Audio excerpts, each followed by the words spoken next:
April 7th, 2022. Thanks for joining us. I'm George Gerbo. Pentagon officials say Russia's push to capture Kyiv has failed, and all of its troops have retreated from the outskirts of the Ukrainian capital.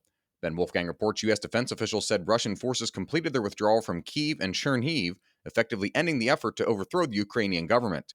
The campaign to take Kyiv was marred by a stunning series of tactical and strategic failures by Russian President Vladimir Putin's army. Analysts say his legacy will now be tied to a historic blunder that cost thousands of lives.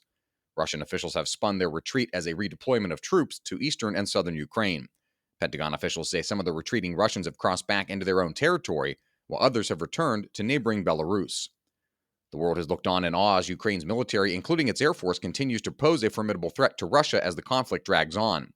Joseph Clark reports Ukrainian forces claim to have destroyed nearly 150 aircraft since the war began, and Russia has yet to claim air superiority despite fielding far superior aircraft. A couple of the Ukrainian pilots that Joseph talked to said what the Ukrainian Air Force lacks in aircraft and weapon systems, they make up for with sheer will and determination.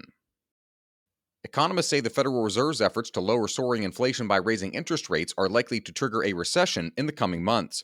Harris Alec reports those economists note the economy, racked by supply chain and other issues, appears primed to enter a tailspin as interest rates jump.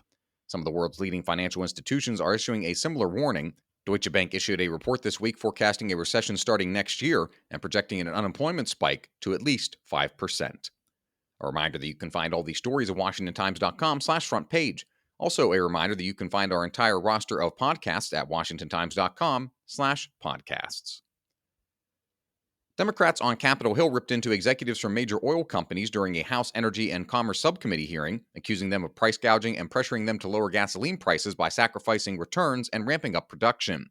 Ramsey Touchberry reports the executives rebuffed assertions they have control over a volatile global energy market, which has been exacerbated by Russia's invasion of Ukraine and policies they say have a chilling effect on production.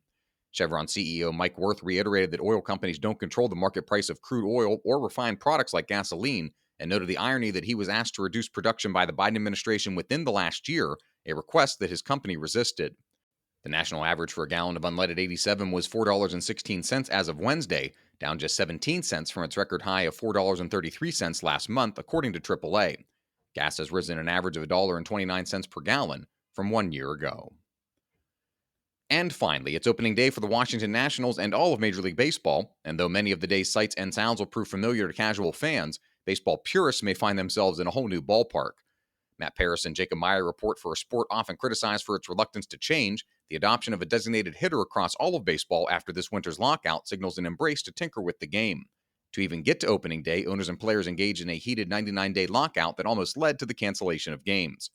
During the lockout, there were fundamental debates over the direction of the game, and owners and players acknowledged that alterations were necessary. Besides the universal DH, that includes a 12-team postseason, up from the 10-team field that's been in place since 2012. Before that, only 8 teams made it into baseball's playoffs. Each league's postseason will feature 3 division winners and 3 wildcard teams. Find all of today's front page stories at WashingtonTimes.com/front page or on the Washington Times app, and find us on any major podcast platform. Just search Washington Times in your favorite podcast app. You can also find us on Twitter and Instagram at Wash Times for breaking news, sports, commentary, and more. For the Washington Times, I'm George Gerbo.